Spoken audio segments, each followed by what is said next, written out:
Welcome back to Nerdrotic. My name is Gary Beekler, and I come to you from nerdrotic.com, and I am live in San Francisco. And in parts unknown is my good friend from 1428elm.com, Susan Leighton. Hello, Susan. Hey, Gary. How are you guys doing I'm today? hearing myself. Do you have headphones on? No, yes, I do. Yep. Okay, because I heard myself there real quick. Hey, everybody in the chat. How are you guys tonight? Ready to talk some Orville? Yes, I hope they are, because I am. That was a great episode. That was a great episode. Another one right in a row. And you're right. It was, this is okay. Reminder before we go ahead any further. Spoilers. We will be spoiling the episode, and I didn't put this up for Star Trek Discovery because I just assume people don't want to watch it. So here, I know people want to watch this episode, so please go watch it before you let me ruin it for you, because this was a very good episode. Yes, it was very much like a original Star Trek series episode, because this is a Star Trek parody, and what they do is they parody Star Trek, and part of being a parody of Star Trek is to actually parody Star Trek episodes. So that shouldn't be a surprise to anybody, and sometimes it still is. And I'm talking about the critics of the show. I still hear people going, well, they just copied a Star Trek episode. Yeah, it's they copied a lot of the stuff from Star Trek because it's Star Trek parody. Yeah, way to go, Dick Tracy. So very, very good episode. I'm going to do a brief rundown, because I will be breaking this down in a separate video, which will be out in the next 24 to 48 hours, probably Saturday, I would imagine. Hello, everybody in the chat, and we are going to get to you because you are our co-host. First, we must acknowledge that we hit 40,000 subscribers last night, and that is a big deal. That's a big deal. So there will be a celebration Friday night, of course, on Friday Night Tights at 7 p.m. Pacific. And then there will be a special all Expanse-aganza live stream. I believe I scheduled it for Sunday. So look for that. If you're an Expanse fan, bring your Expanse hat and your Expanse knowledge and your love for the Expanse, and we are going to be talking about the Expanse. So this episode was great. We got more Mocklins, and I started... probably for the third week in a row, I started kind of with a groan going, oh, God, Mocklins again, or we're going to do a character study again. And then by the end of the episode, I'm like, damn, that was good. And of course, they mixed in the obvious message. So we have an engineer. What was his name again? Lokar. Yes. Lokar. And it turns out to be Bortus's ex-boyfriend. They obviously had a weird breakup. Bortus doesn't really want to talk to him very much. He's giving him a lot of shade, and they are there testing a new deflector shield, and they do some test runs. Clytus is pretty cool about the ex-boyfriend at first. He's all, invite him over, don't be rude, and Bortus is all, nope, not having it. And he expresses interest in wanting to be friends with Clytus. There's very little crew interaction. There is a B plot here. Is Cassius gets broken up with by Kelly. Yep. So there goes the Cassius is Krill theory, maybe.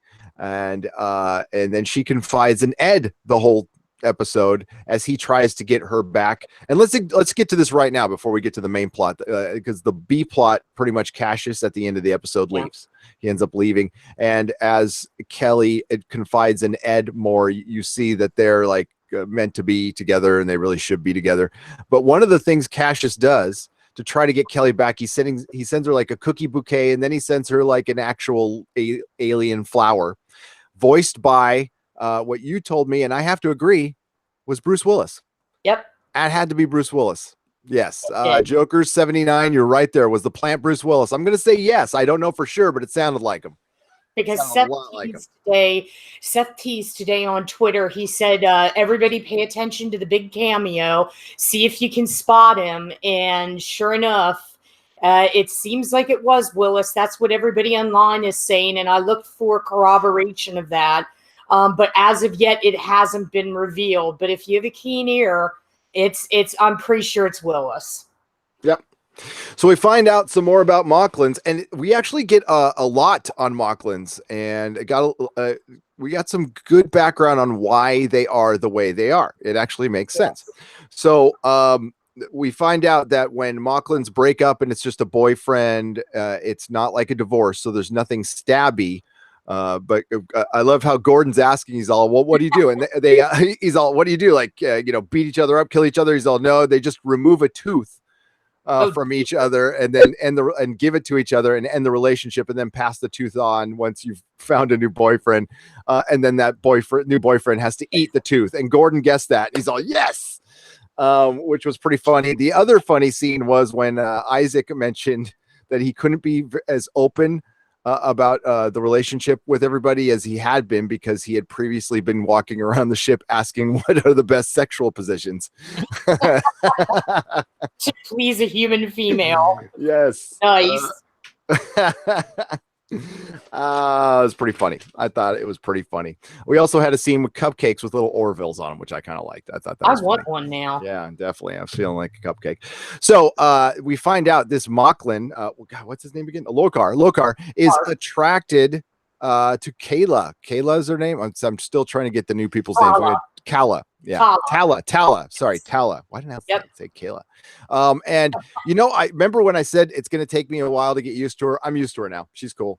This was a good episode. Yeah, she was very good in this episode, and it really helped with her. So he is attracted to her, and apparently with Mocklins, if any of them are attracted to females, it's kind of like being gay in certain parts of the country, 50 years ago, 60 years ago, 70 years ago, something like that, whatever the message is in that.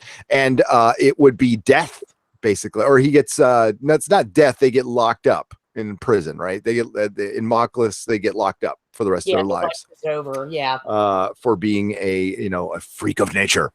And so it's kept secret. He expresses, Lorcar expresses that he has feelings for Tala, and he has to do it in private. And then he tells her what's up with that. And, he only does it when he feels like, she throws it back at him. It's an awful lot to throw at her, but she is indeed kind of attracted to him. So that is, but it turns out Bortus knows. That's why they broke up, but he's keeping the secret because Bortus is pretty cool generally. So they go on the sim, and they go into Kelly's program, which is World War II, the 40s. I loved when the paperboy said the Japanese surrender. I'm like, they wouldn't have said that back then. It said a little different. And yeah, so she shows him how to dance. There's a nice little scene. She has to leave to go do something, but she'll be right back. And then Clytus comes in and confronts Lokar about knowing, his secret that he's attracted to females. And then the scene cuts.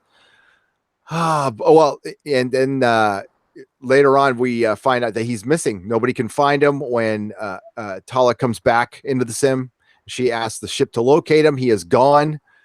She asked for the program to repeat, and it looks like some of the information has been scrubbed a little bit, but it looks like somebody came in and killed him. They don't know who it is. They let the Mocklins know. The Mocklins think it's somebody on the Orville. Tala kind of sees how the Mocklins truly feel when she mentions that, he was actually attracted to me, and she kind of outs him. The captain of the Mocklin ship freaks out. They have a little bit of an argument, and Tala is upset about this, obviously. Then they clean up the sim was messed with a little bit, for lack of a better term, and they couldn't identify who did the shooting. They do a little investigating, and they figure out it was Clytus. Clytus gets put into jail. Bortus is being weird about the whole thing. Even being, he's being Bortus, but he's being very stoic about the whole thing.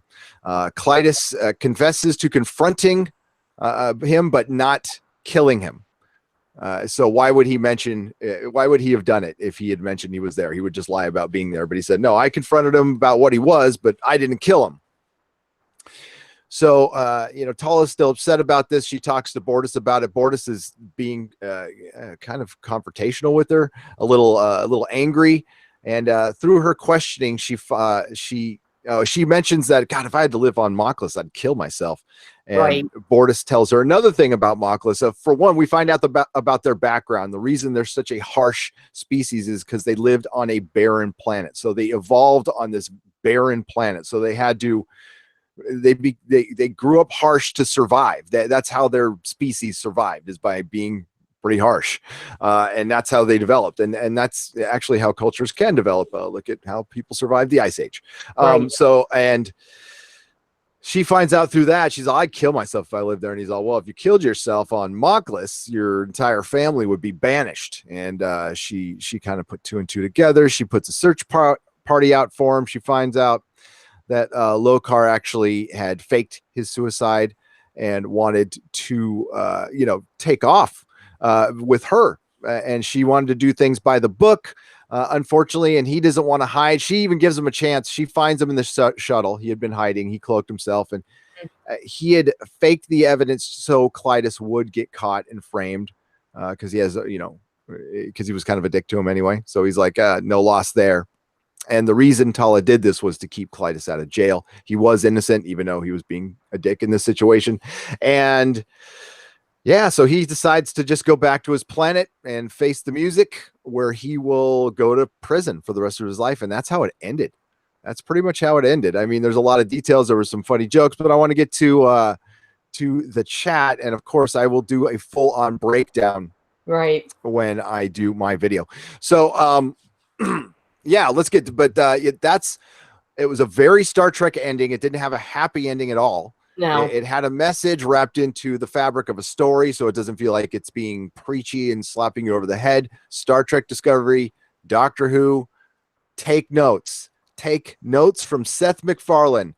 Seth MacFarlane, that those of you in the media give a lot of shit to for his frat boy humor and dick jokes.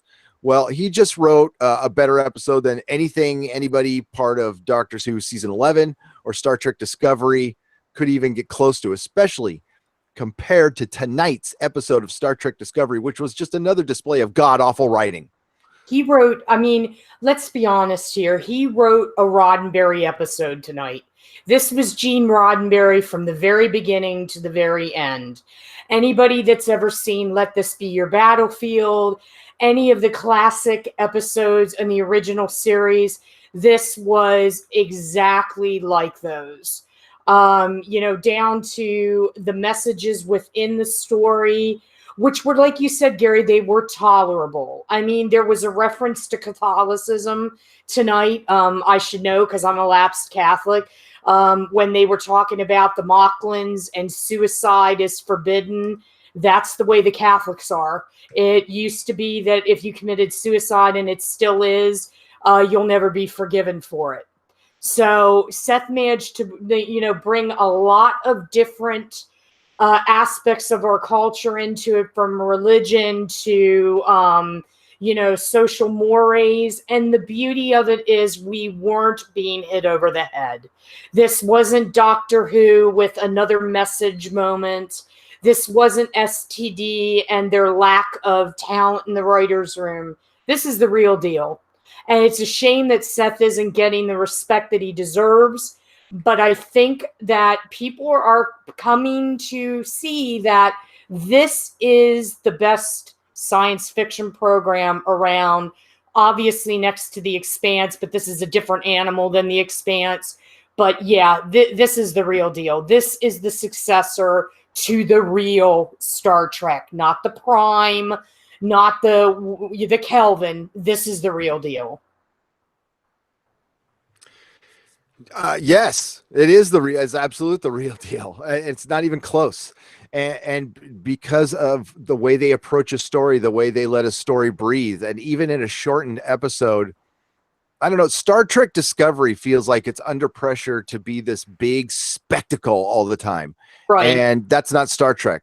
And that's why it's failing so expensively, because it doesn't need to be that expensive. It was actually built on a budget, and that's where it did its best work. And the Orville doesn't need $10 million. I'm sure they'd like it, but they don't need it. They're on probably a third of the budget of Star Trek Discovery, and it's perfectly fine. It is. Jeff D, $20. I read your super chat here, and I'm like, I must have missed the mention of this. Theta Draconis mentioned tonight is an actual star in the Drake, which it is in the Draco. In the Draco constellation, the dragon, visible on the north is between the Big and Little Dippers. I'm assuming Theta Draconis 4 refers to the fourth planet orbiting the star. Thoughts, anybody? What would be? I'm trying to see. Are we talking about Orville here? Yes. Because I have no idea. Again, these are visceral reviews. I will hit it in my breakdown, but fill me in on that one in the chat. I think it's a great theory. I personally didn't recognize it as being in the, as in the dragon constellation, but I mean, that's an interesting theory, and I wouldn't put it past Seth because, Cosmos, and he does have that bent to him. So that'll be interesting to find out. Yeah, well, we know. Well, he was. He's not now. Tyson. Well, yeah. Well, I don't know if I haven't heard anything about that, but yeah, it's on hold. They're doing an investigation. Investigating, okay. Thank you, Jeff D. I appreciate it. JPRPH1. Sorry, I couldn't answer anything, but you're gonna have to give me specifics. I've got a lot of info going through my head, and it doesn't actually go in order all the time, unfortunately. Again, drugs are bad. $4.99 from JPRPH1. Hail, Gary and Susan. Congratulations on the 40K. Love the Orville. Anchors away. Love the old movie reference and the music in the show. Yes. Did you guys also catch, because Seth is a big Frank Sinatra fan, like he said there, the anchors away, Frank Sinatra on the marquee. I thought that was brilliant. I love that touch. I did too. And well, again, this is another kind of romantic episode because at the end, Tala was heartbroken and broke down at the very end and then you had Bortus was heartbroken too. He was heartbroken, and it is done between him and Clytus. Like, it's done. They are going to totally break up, which I kind of am for, because then the actor playing Clytus can go back to playing Fred Johnson on The Expanse, because I like Fred Johnson. He's a good He's a good character in The Expanse. So Klein, let me just say this. I didn't mean to interrupt, Gary. Hey, Stephen Klein, no, that wasn't Avery Brooks as the Mocklin commander. That was Kevin Daniels. So just FYI. I found a tweet where an Orville producer responded to, was it Bruce Willis, posted with a ding ding. Okay, don't mind me. Thank you very much. We'll take ding ding as confirmation that it was Bruce Willis. All right. No, it was somebody saw a tweet from a person involved in the Orville confirming it. So I don't know if Bruce Willis has a Twitter, and I wouldn't follow him if he did. What's up, Robot Rob Shlomo? I do not follow celebrities. Seth doesn't get the respect he deserves because all of the Weinstein, Spacey, and Brett Ratner jokes. He knows where all the bodies are buried. I agree with that. But I think he's a much safer person now than he was before. And I think he had people on his side, very powerful people who might be, well, formerly in charge of Fox, who are now board members of Disney. I think he's tight with the Murdochs. So, and I think one Illuminati member defends somebody from another. I don't know. I don't know how that works. Or they just sacrifice a child and everything's fine. That was it. Thank you again for the, by the way, YouTube, I'm joking. That was a joke. I'm probably getting nailed for that. Now we're astronomy rocks. It does. He's just an astronomy geek. Well, that's great. I think so. Yeah. Makes it believable. It helps to add to the story authenticity. Well, it's better than the quantum tachyons that we got at the end of Star Trek Discovery. There we go. Jeff D says you and Susan both rock. Outstanding. Love the Orville. Right on, Jeff D. Patrick Stewart for the win. Okay, we'll just say that. Make it show. What's up, Hound 3000? Needs what? Okay, was it always? Okay, I thought. Never mind. You still need some hugs. That's great. Next week's episode. Yes, it looks like kind of a doozy. It looks like an action episode. Yep. They go into deep space. There's something hidden. That something should stay hidden. And it looks like the Orville needs some help. It looks like there's some action. And yeah, I'm ready for an episode like that. Great teaser.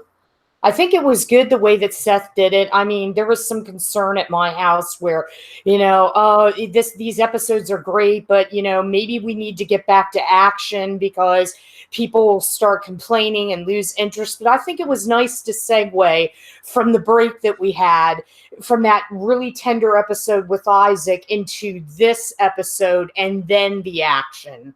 I think that was a brilliant move on his part. Yep. Absolutely.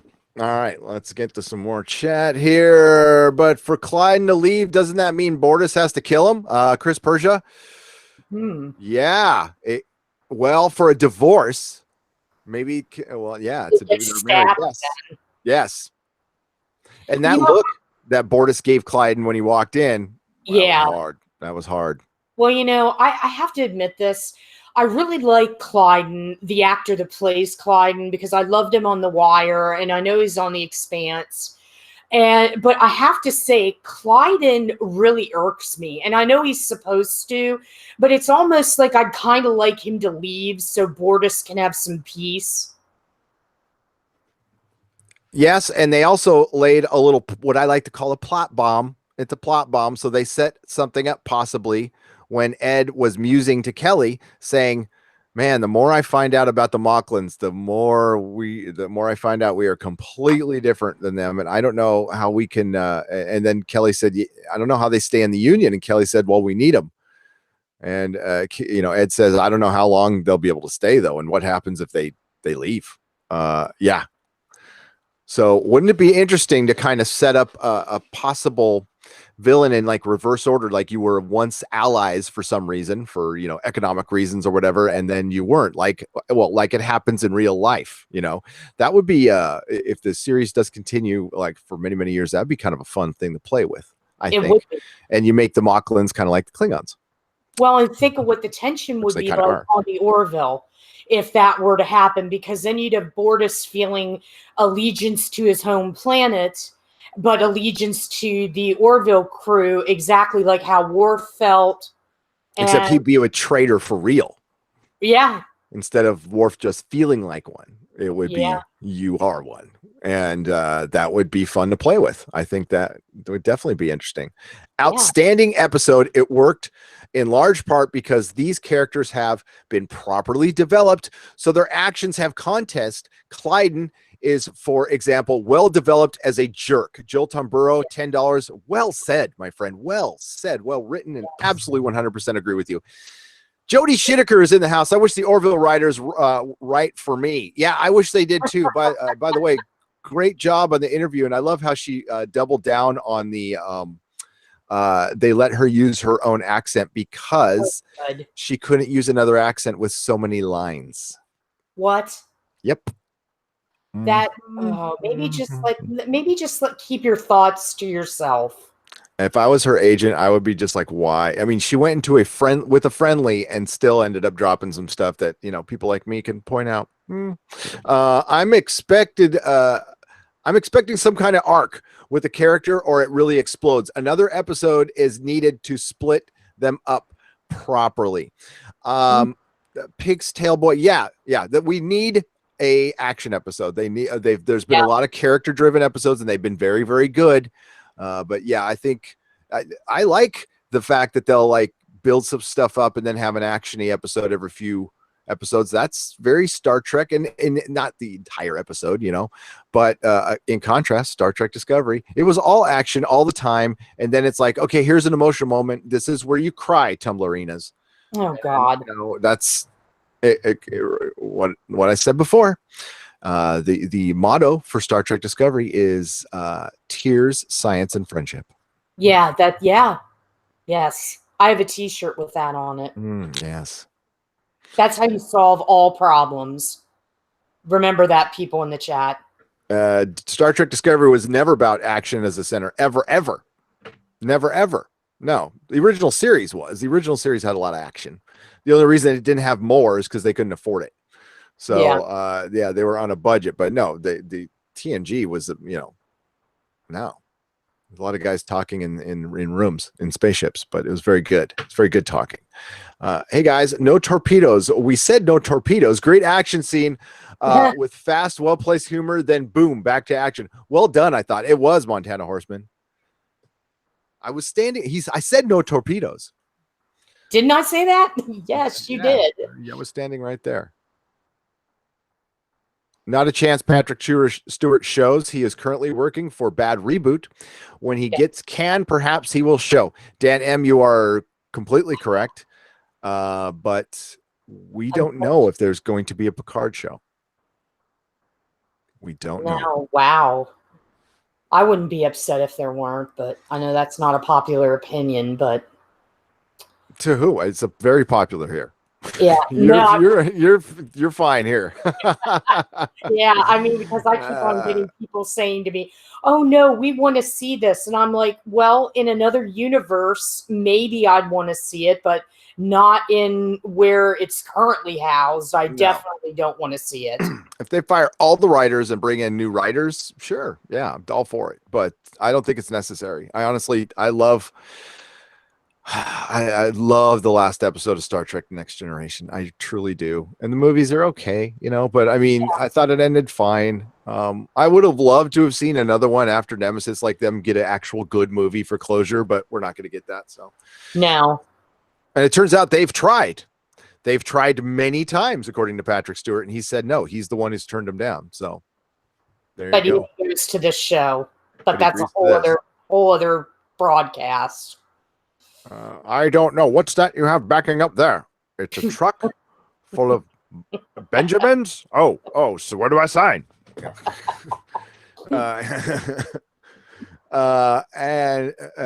Yes, Artemis over easy. That is Fred Johnson. That is the actor who plays Fred Johnson. Pretty crazy, huh? Peter Davison, $5 drinking soda water, listening to and entranced by Susan. Cough, cough. Susan could do her 1-900 voice. Oh, do you think Peter would like that? Peter, if you're out there, if you're still there, go ahead. Thank you very much for that $5, baby. That will be 50 cents. No, don't do it. Third door from the left, Nerdrotic. I've seen STD free for 2 weeks and I feel great. Go Orville, go Bruce Willis. I've been STD free for 2 weeks. He said, seen, I'm an idiot. He said, I've been STD free for 2 weeks and I feel great. That is great. Fanicillin works. You know what's interesting though is you don't see somebody the caliber of Bruce Willis on STD. To me, that speaks volumes. It does. And Swift, I think if he didn't have a series currently in development, I think Patrick Stewart would be on this show in a heartbeat. Because he's worked with them in the past. You're right. I said channel Patrick Stewart has worked with Seth longer than he has with Paramount and Star Trek. Yeah. He does. Well, let's face it. He is in Seth's stable of characters, from American Dad to Blunt Talk, which, gosh darn it, why didn't they keep that longer on Stars? But that's a whole other conversation. But yeah, he is Seth, one of Seth's main people, but unfortunately, until we get past this Picard ordeal, maybe we might see him somewhere on the Orville. But not this year, not next year. No, I think. definitely.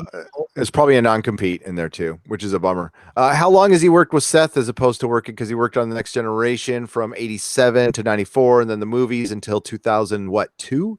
Yeah, so that's a long time that he worked with Paramount and Star Trek. Yeah, that's a long time. Paul Jackson, I like this. The torpedo was not a mistake. They are testing their limits of knowledge. A Trojan horse with the improvements on their shields. Uh-oh. That would be very interesting. Very, very. Wait a minute. See, now you're thinking, Paul, because what was Lorcar wanting to date? Lorcar wanted to date the chief of security, and she was showing him because she had to be there, right, for the test. her little code. So maybe he was using that to hide himself. But no, they could definitely use that later if they wanted to, for sure. But wait a minute, Gary, what are you saying? Are you saying that this is a writer's room that actually plans ahead, that might actually be planning for future seasons where there's an actual ending each season? Is this what you're saying? Because that's not what happens anymore. Well, we get a Red Angel mystery, and it's supposed to be this mystery that we're all debating on online. There's Reddit threads, attached to it and surrounding it, and they don't tell you anything. They had Pike staring at a screen with the Red Angel. Tachyon Fields might travel in time, but they don't. I mean, they don't like drop any clues or anything.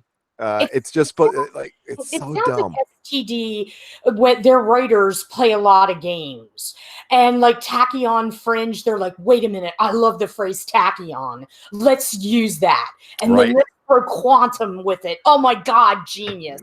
And then they snort some more coke. They did, and maybe that's where all that money went for the series. That would actually make a lot more sense. If everybody was just like, it was a bunch of coke heads and then they had to throw together a TV show at last minute to cover up the fact that they just used the $10 million on coke, that would actually excuse the show to me. It would make sense. All right. So Paul Jackson, thank you for the $10. Right on. He says, yes, I like that theory. It's a trap, says Joseph. Yes, I like it. I do. Unlike STD, the Orville attracts actors with actual talent. Doug Jones accepted. Joel, you're absolutely right, and we got you on that one. Jack Random, $20. Dang, thanks, man. You got a question? No question. Ask a question, Jack. Don't be so random. There you go again, launching photon torpedoes, Susan, says Man of Action. What's up, Man of Action? Maybe, just maybe, it's not written by committee. Dan M, I have a feeling it's not. Mikey Spock shows up and given the it will revolve around Burnham. It will. It's the Red Angels is her. It's her. I guarantee it. Tacky on, tacky off, says IC3566. Nice Karate Kid. All the coke is gone. Oh, don't you hate it when all the coke is gone? Yeah, I do. I can't function without it. No. Neurotic and Susan, Star Trek Discovery. Forget that Star Wars has been now to bring Susan STD. Forget that Star always been brought on guests. Steven, like Star Trek. Star Trek, I think he means. Yeah. Yes. They used to have like little cameos. They have Whoopi Goldberg on for a bunch. Yeah. So. The Orville actually feels like the writers work off of a season storyboard, the way it's supposed to be done, says Joel. Exactly, Joel. That's what I was in a discussion today on some platform about how a particular show didn't have an ending to it, and they just kind of tacked one on that didn't make sense. And I'm like, well, that's what happens now. That's how Hollywood, rolls. They get concepts, they get ideas, they pay millions of dollars, and then they have no actual execution. Where with the Orville, they seem like they have their story arcs planned out. And in the end, that's gonna work for them. Yep. All right, we'll take a couple more here before we go. We're kind of running long here. My timer died out on me and lost track of time. Yeah. Can't let these go too long, unfortunately. No. People don't watch them later, and it kind of hurts the analytics. So, Clyde done. That's what Metal Monkey says. That's right. What's up, Mark Lazarth? Very clever. And Goblin Knight and John Glue. How's it going? Coco B1. Dan sure can handle a cupcake. He can. He's all tractor beam. Here it comes. Yeah, I love Dan's. What's up, action figure expert? How's it going? Okay, so Mr. Roboto, hello, how are you? Thank you for the $2. Hi, Susan. Do you have that great uniform? Is so neat. I wish I did. I wish I could say that I used it after hours, Mr. Roboto. That would be nice, but it's the magic of Photoshop. My artist friend Norman Renner did it for me, so unfortunately I don't have that in my closet right now. Yes, JPRPH1 1999. Did you see the Mecha Random vid where she was reading a Mary Sue article, which was in favor of the article? I avoid the Mary Sue like the fracking plague. Me too. JPRPH1. I don't read that rag. I am not surprised. There's actually, if you go to Rotten Tomatoes, the Mary Sue News author said she was initially wrong about the Orville, and now she is recommending it. Here's my theory on that, JPRPH1, because I'll be kind of jaded about this one. Fox is owned by Disney now. I think that explains that right there. I think the reason they can, and I think the media is finally, the Mary Sue is never going to turn it around, ever. But I think the media is I'm starting to see this more and more. We were talking about this on the live stream. I think we're actually making progress because these websites, these clickbaity websites, and listen, I don't judge people for being clickbait. I'm on YouTube. But, for example, the red shirts, was it the red shirts? Some Star Trek site, no, it was Trek Move, said that the Picard series has a title. And then the article was about, yeah, it has a title. We're not going to tell it to you, but it has a title. Well, yeah. These media organizations need to go away, and they are. People are not clicking on their stuff. You're seeing more. I mean, Bleeding Cool, you can't even get through the ads. It crashes computers. There's so many ads on it now. These sites can't survive anymore because they've been shills and they've been caught, and they had every opportunity in the world to turn it around, do the right thing, have the back of the fans, and they chose creatives over you. And now they're paying the price because you are not going to their damn sites anymore, which you shouldn't, because they're liars and they're shills. Well, all I could see this week was Sonequa Martin Green lets it slip that Patrick Stewart's title has a title for his show, and I didn't bother clicking on it because the show's called Picard. Oh, really? Oh my God, she's a genius. And the reason they let that slip is because the news came out the day before. And the reason they let Sonequa Martin Green slip that is because the day before. Listen, some of us share, and some of us have our own insiders, and some of us YouTubers share insiders. Okay, so we get some of the same information. Some of us run with it, some of us don't. And I mean, or sometimes all 4 or 5 of us run with it at the same time, which is fine. A rising tide lifts all boats. That's great.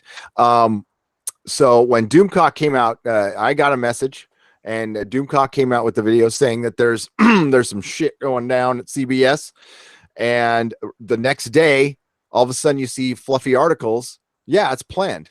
It's 100% planned. It's done to counteract what we are reporting. That's what I believe. But I believe I'm right on this one, because what is Sonequa Martin Green leaking the title to Picard and the show being called Picard got to do with anything? And if that's true, it made no news. Like, nobody picked up on it. Zero. I didn't see it trending. I didn't see anything, which tells you how much actual interest is in this crap. I tell you right now, I'm already noticing a major dip in interest in Star Trek Discovery.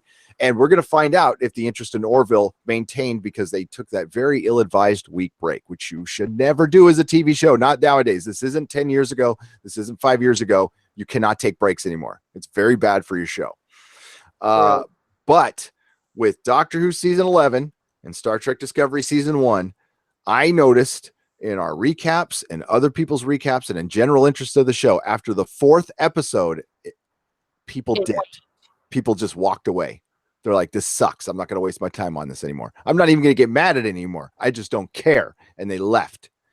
And that's when the ratings, I mean, we had actual data from Doctor Who. The ratings started steadily going down after the 4th episode, to the point where they almost lost half of their viewers. I mean, I stayed with it hoping that it would get better, and it didn't. And I'm seriously debating if I'm even going to come back for 2020. I may just watch the initial episode, and if it's like Chris Chibnall said, they're still going to keep at the same game plan, they may lose me, and that's gonna hurt because I love Doctor Who. But yeah, so, and I don't think people are losing interest in the Orville at all. No. I think it'll probably gain interest. It feels like to me that the season's gaining momentum. Like it's just getting started. Actually, it feels like it's finally got its legs, and it feels like we're ready to groove now, and that's great. And we've already had some classic episodes. Well, I can tell you that people have seen what I do on my social media feeds with us in the Orville, and I retweet things a lot and do a lot of our streams that, you know, to give that exposure. And I've had a lot of people say, I hear you guys talk about the Orville all the time. I'm going to give it a try. I want a new series. So hopefully new people will come on board. They'll see how great it is. Word of mouth still works. We'll see what happens. Yep. All right. I'm gonna make sure I don't have any more super chats before I take off. But Jeff D, $5. I have been watching STD. I haven't been watching STD. Only Orville. What's the lens flare count on Star Trek Discovery? Did anybody get motion sickness watching STD? Yes. You can get, and the lens flare count, while it's not to 09 levels, it's still way the hell up there. And you, well, I'll show you my breakdown video. I'll contrast it with Orville again, just to show you guys. Nice. Heavy Fisted, Neurotic, Susan Leighton. What is your favorite vessel craft ship from across all of fiction and the real world? Heavy Fisted. That's tough, but I'm going to give you two for me. Of course, my pride and joy, the Enterprise NCC 1701. I love that ship. I know it's not as great as everything that's out there, but it's still my girl, and I love her with all my heart. And I also have a fondness for the cheesiness of the Jupiter 2 from the original Lost in Space. So those would be the two that stay with me. I'm going to have to show you a picture. I was asked this last night. So, of course, the Enterprise 1701, which is right there. You see my finger? It's hanging up there. That's the that is the Diamond. That is great, by the way. Those are great ships. They got the little sound effects and stuff. But I got to say, I'm going to bring up the image. The battleship Yamamoto from Star Blazers. Okay. The battleship Yamamoto. This thing captured my heart when I was a youngster. Not even like the biggest anime guy in the world, but it's an old battleship turned into a spaceship, and I'm going to find a better picture of it. There. Actually, that's pretty cool. It's freaking badass. Love it. So yes, that, of course, there's the Millennium Falcon, and there's the Firefly, and Captain Jack's ship, and of course, my favorite ship is the TARDIS. That's not a ship, though. Yeah, the TARDIS, yeah. But no, as far as like I want a model of this, and I mean I want somebody else to build it because I don't build models. Who's got time for that shit? But thank you again for the super chats, guys. This one went long. What the hell? Who cares? I'll do a shorter video. That's why I do the shorter videos. And yeah, so Jeff D, JPRPH1, Mr. Roboto, Jack Random, Paul Jackson, Peter Davison, Joel Tom Burrow, Peter Davison, JPRPH1, and Jeff D. Thank you for the very generous super chats. Jack Random and Jeff D, both $20 each, guys. Thank you. And JPRPH1 for $19.99. You guys are the best. What was that silhouetted animator? I just saw you say, oh, hi, Rob. How's it going? For me, it's the NCC 1701 and the Arcadia from Captain Harlock. Oh, that's good too, Rob. I like that one too. I do. Mr. Twisted Love Star Blazers. And I do have a love for the Space 1999 Eagles. Yes, I do remember the Eagles from Space 1999. Unfortunately, I can't tell what your name is in the chat, but the answer is yes. Commander Koenig, love him. Oh, JPRPH1. I was on a chat with Mecha Random last night. Yeah, go to Odin's movie blog. I think he has the link to Jeremy's live stream last night from Geeks and Gamers that I was on with Mecha and EVS and Odin and Josiah, who was a great guy. And I think Ivan was on it. It was one of the best live streams I've ever been a part of. Check it out. It's really it was really fun. We were having a good time. And JPRPH1 plays bass. Yes, I do too. One of these days, maybe if we hit 50,000, I'll play for you guys. Ooh, nice. So yeah, if we hit 50,000, nothing's ever guaranteed. Maybe we will, can jam. Yeah, I got a story to tell. I've got a very special live stream. Very, very special live stream. I was going to do it at 10 and then I decided not to and did it for Patreon, but I'll do it for the channel at 50. We will be having a celebration tomorrow night and Sunday. So tomorrow night is pretty much open for you guys to hang out and talk about whatever you want, 7 p.m. Pacific time. And then Sunday is the Expansiganza, where we're talking. I'm going to try to get other people on, or it'll be just us talking about the Expanse for 4 or 5 hours. So there you go. So thank you so much, everybody. Sorry we couldn't get to everybody's chat. Did you see the awesome Doom Patrol trailer they put out today? I have not. I'll see it. I'll watch it later. I'll love it. I love the Doom Patrol. Love Star Blazers. Yeah, Star Blazers badass. I'm gonna get one of those. I gotta find one that's like this big, and I'll hang it from the ceiling. All right, plug yourself, Susan. Sure. You guys can find me when I'm not here. I'm at 1428elm.com. You can find me on Twitter at Susan on the Ledge, Instagram Deflectors Scribe, and on Facebook you can find me there. I'm going to be in an upcoming documentary on Joe Lansdale, the author. So I'll keep you guys posted on that. I've also shouted out us here at Nerdrotic on an upcoming podcast. So I've got a lot of stuff going on, and I'm going to make sure that everybody knows about us. Thank you. We have tons and tons of stuff going on behind the scenes. I can't talk about most of it, but I'll tell you about some tomorrow. We might have some t-shirts available tomorrow. Oh, I heard that. That is a possibility. I was going to try to get them out today, but Valentine's Day kind of snuck up on me. Yeah. Life comes at you fast. Life comes at you fast.